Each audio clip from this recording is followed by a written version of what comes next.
बिस्मिल्लाहिर्रहमानिर्रहीम। अस्सलाम वालेकुम। फहमी सिद्दीकी इन्वेस्टर मैनिया से केसी 100 इंडेक्स के रिव्यू और डिस्कशन के साथ हाजिर है खिदमत। कल के दिन इंडेक्स ने इंतहाई थिन रेंज में ट्रेड किया, जिसके लिए अप साइड 41,954 जबकि डाउन साइड 41,706 का नजर आया। इंडेक्स ने 41,816 पे एडजस्टेड क्लोजिंग की।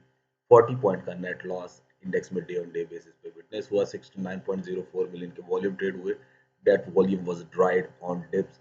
प्लीज याद रखिएगा कि वॉल्यूम हमने डिप्स पे निकलते हुए वंस अगेन नहीं देखे। 112.14 बिलियन का वॉल्यूम हमने उससे प्रीवियस डे में ट्रेड होते हुए देखा था, और कल हमने परसेंटेज वाइज 38.43% का वॉल्यूम कम होते हुए देखा।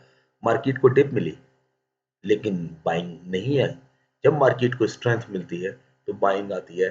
That is what I kept observing, I kept guiding you all from last few days कि भाई जब भी वॉल्यूम हमने देखा है निकलते हुए इंडेक्स में, वो स्ट्रेंथ पे निकलता है। स्ट्रेंथ पे चेंज ऑफ हैंड होने का मतलब ये है कि मोस्ट प्रोबेबली स्मार्ट मनी अपनी पोजीशंस डंप करती है, रिटेल मनी उस पोजीशन को आके एक्वायर करती है, और इस तरह पोजीशंस रीशफल हो रही हैं, स्टॉक्स रीशफल हो रहे हैं, मार्केट में माल पहनाया जा रहा है।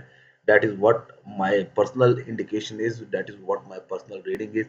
आपको अगर इससे कोई बेहतर और अच्छी बात बता सकता है जिसमें वाकई कोई क्लैरिटी नजर आ रही हो, तो आप उसे जरूर फॉलो कीजिए। यही मैं आप लोगों के साथ इंडिकेट करने की कोशिश कर रहा हूँ कि इंडेक्स की बजाय स्टॉक्स को देखें।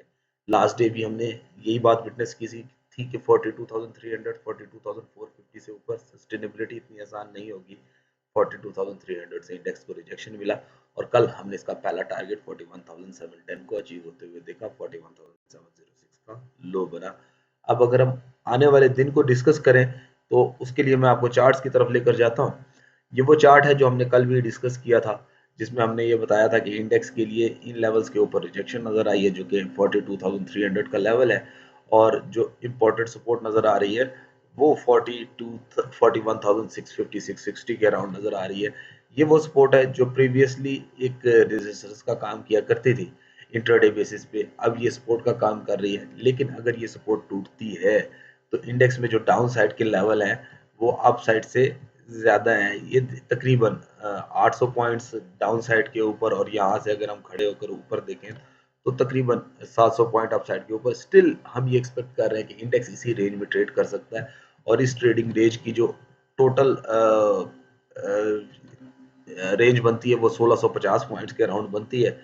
और बुल्स को एज लेने के लिए जरूरी है कि वो 42,300 42,500 से ऊपर सस्टेन करे। बियर्स को एज लेने के लिए जरूरी है कि 42,650 से नीचे सस्टेन करे, तो फिर ये वाले लेवल खोलेगा। और ये रेड लाइन अगर ब्रेक हुई तो please be consider, be humble with the market, कि फिर आप एक फर्दर बेरिश मूव की तरफ जाते हुए नजर आएंगे। अपनी दुआ में याद रखिए। अस्सलाम वालेकुम वरहमतुल्लाह।